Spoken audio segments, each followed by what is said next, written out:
Hello, and welcome back to my review of Black Clover, chapter 363. This chapter, unfortunately, is rather short, but it's still very good. We open with Lucius and Yuno having a dialogue. Lucius says to Yuno that everyone seems to be very attached to Asta. However, even if he was still alive, there's no way that he's going to return. We then transition back to the end of the previous chapter with Dominato and the angels in the forest. We see a variety of witches, as well as three giant stone golems attack Dominato. He uses his scale magic in order to erase all of the spells. He says now that he is a paladin, any magic used before him will be used to tilt the scale's favorability towards the righteous. We then see all of the witches knocked out, as well as the trees and houses around them destroyed. He continues to advance towards the Black Bulls, saying that he must prevent the future where the devil threatens order in order for the perfect world to become a reality. Then the five angels that are with him charge up a light spell and fire it at the tree. Well, we actually take a break from this and cut to the Clover Kingdom, more specifically Yami versus Morgan. Morgan talks about how Lucius sees a perfect world as well as a disturbance in the forest that threatens it. He asks Yami to be reborn so that they can defend the country just like the old days when they were a part of the Aqua Deer Brigade.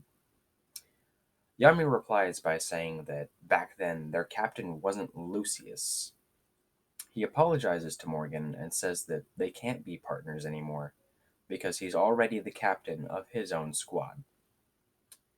He then thinks back to what Morgan said back when Morgan said he had a good eye and that he should be a brigade captain.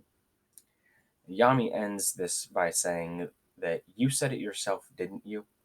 I personally didn't think I had a good eye for it, but I get it now.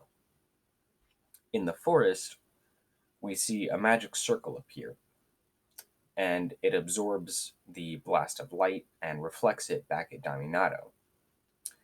We also see a few mirrors appear around the magic circle and fire different spells at the angels.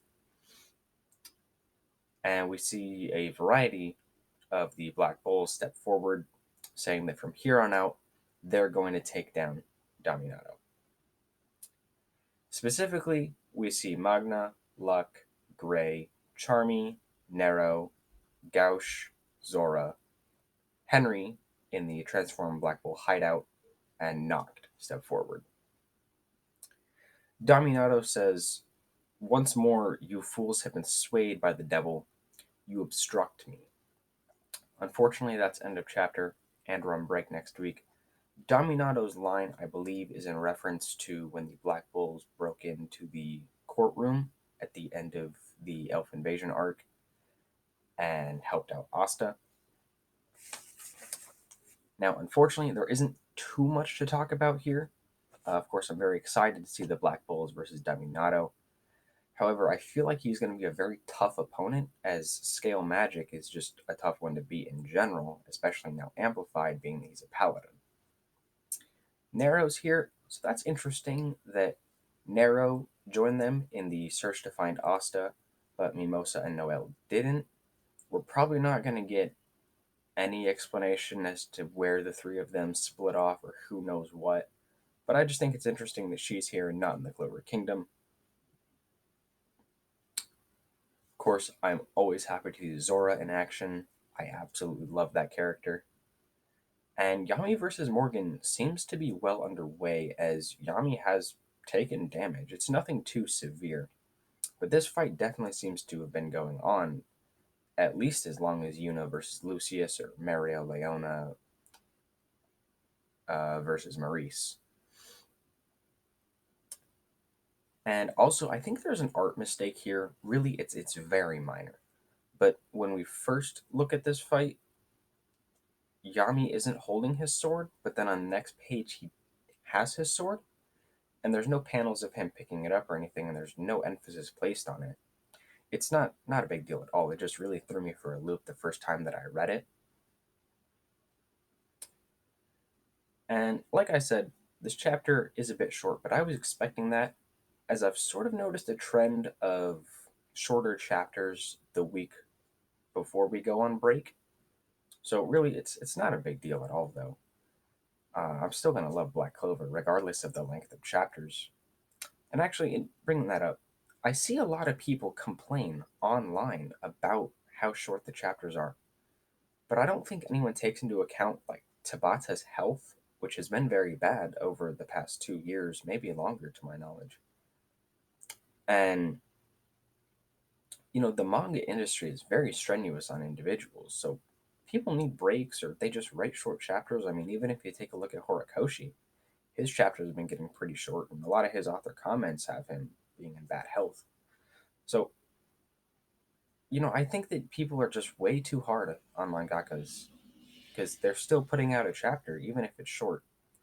And I feel like even if Black Clover is 3 pages or 30 pages, I'm still going to love it regardless of any chapter length because at least the story is continuing. Now, I did watch the Sword of the Wizard King movie. I thought that it was absolutely fantastic. And honestly, there is just so much that I want to talk about regarding it.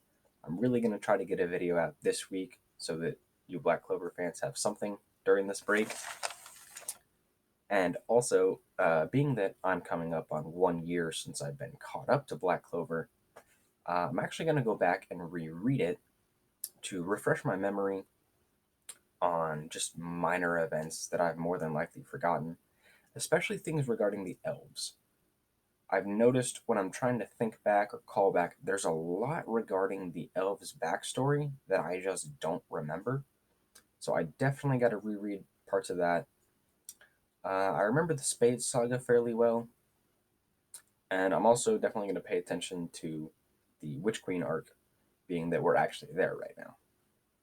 I hope that you all have a great day, and that's going to be all for me today. Bye, guys.